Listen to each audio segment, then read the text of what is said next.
ngồi nhà mũi ơn ngày ní con pai mà so sầm lo mà chú Việt Nam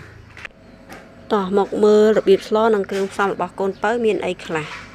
làm bay ban sầm lo mày một ní kêu xong khla con pai trời từ xa chừng người mát làm bay tình vì má hay môi chừng nuôi tiết cứ dương bé lên tè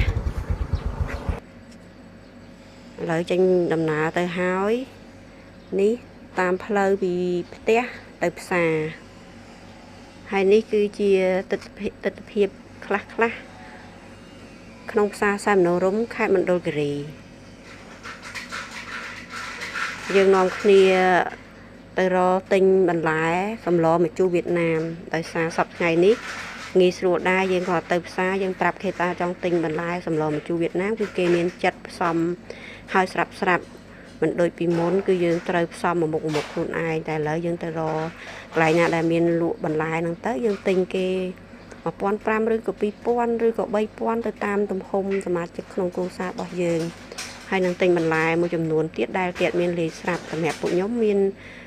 ដូចជាស្ដែកដោះនិងធាងក្តារគឺពួកខ្ញុំចូលចិត្តបន្ថែមទៅលើសម្លម្ជូរវៀតណាមអញ្ចឹងនេះគឺបន្លែសម្លម្ជូរវៀតណាមយើងទិញទៅនឹងហើយក៏ទិញស្ពៃក្តោបស្ពៃចាជាស្រ័យមិនស្ពៃក្តោបទេគឺសណ្ដែកបណ្ដោះហើយយើងមករកទិញត្រីមួយក្បាលទៀតនេះបន្លែដែលយើងបានទិញពីផ្សារមានបន្លែសម្លម្ជូរវៀតណាម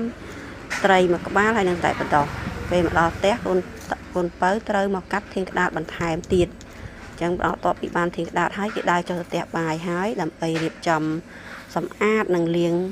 ធាងក្តារដោយច្បាច់ជាមួយទឹកអំបិលឲ្យទន់ហើយដើម្បីអស់ជាតិកាត់ជាតិរមាស់រួចមកលាងបន្លែដែលទិញពីផ្សារនិងទុកមួយឡែកដើម្បីឲ្យវាស្រស់ទឹក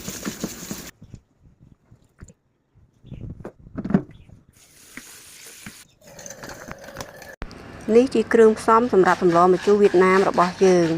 ហើយនឹងគ្រឿងទេសមួយចំនួនទៀតដែលមានដូចជាម្សៅស៊ុបប៊ីចេងនិងទឹកត្រីសម្រាប់សម្លម្ជូរវៀតណាមយើងប្រើទឹកត្រីចំនួនប្រហុកយើងហាន់ជីនិងចិញ្ច្រាំខ្ទឹមសដើម្បីយកទៅបំពងឲ្យស្រួយនិងស្រួយទុកបងសម្លពេលវាឆ្អិន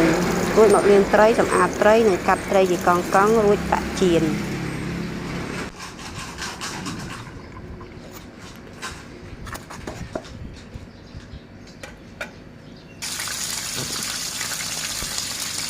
បន្ទាប់ពីត្រីឆ្អិនយើងដាក់បំពងខ្ទឹមស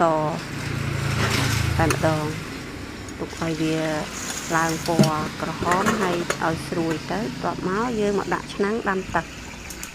ពេលដែលទឹកពុះយើងបង់អំពិលខ្ចីនិងបន្លែមួយ